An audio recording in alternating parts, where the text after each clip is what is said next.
Persia, in the city of Baghdad. One day, a porter carrying a heavy load stopped to rest near a beautiful home.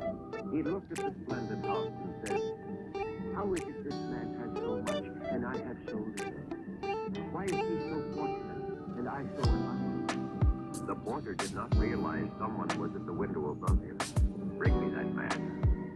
Two servants seized the frightened porter. "But I didn't mean any harm. Please, where do you take me?" "To the greatest sailor of all time, Sinbad. He would speak with you." So the poor porter was brought before the owner of this fine house, Sinbad the sailor. "Spare me, O master." Do not be afraid, my friend. I heard your remarks as you rested, and I would like to tell you a story. A tale you will never forget. Please be my guest and feast with me while I tell you of my adventures. As a young boy, I was very poor, but I was determined to search for my fortune.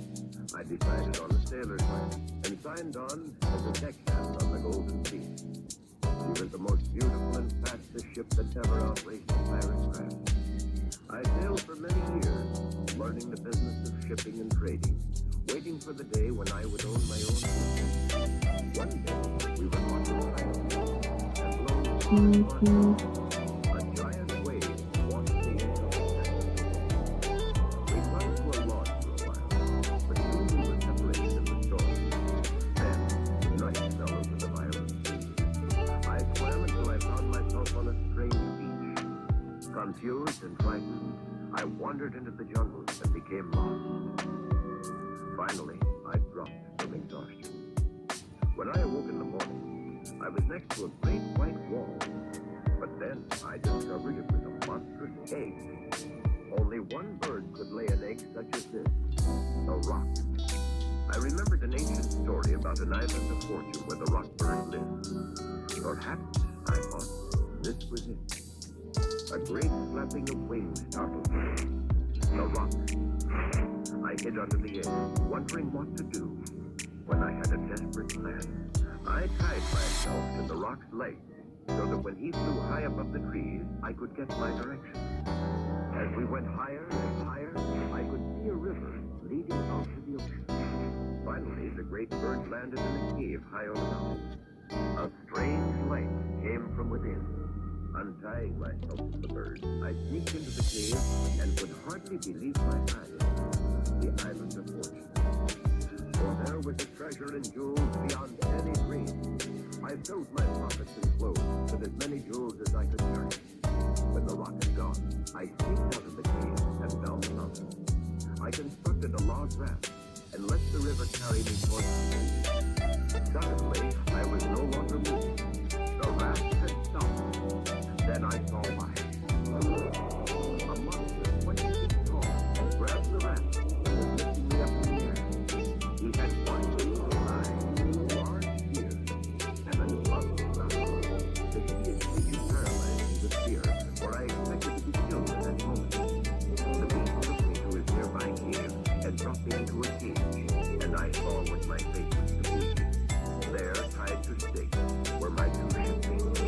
The monster was going to cook and eat them. I couldn't see any way of escape. My only hope was to distract the giant somehow.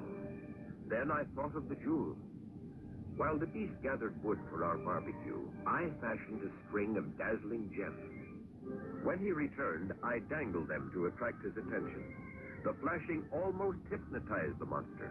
He opened the cage door and grabbed the tantalizing jewels while I slipped out. Quickly, I freed my friends, and we ran for the river in my raft. The eye of the creature was only interested in the sparkling toy, which he had now placed about his neck. But we didn't know how long that would be. Just as we reached the ocean, we heard the roaring of the monster as it came crashing through the jungle, looking for his runaway dinner. He saw us and started wading out faster than we could push away. The jewels sparkled as he moved. Just as he was about to grab the raft, a great shriek stopped him. As we looked up, the rock had missed the jewels and had seen them sparkling on the giant. The battle was on. While the two monsters fought, we frantically pushed far out to sea and drifted away with the current. The next day, we were picked up by the Golden Fleece. I had enough jewels to make the entire crew wealthy. I was able to buy my own sailing ship and prospered as a merchant and trader before I settled here in this home. And so, friends, you see, I earned my fortune in a great adventure. For listening to an old man's story, I present you with a gift. The wealth this jewel will bring you will remind you of the famous Sinbad the Sailor.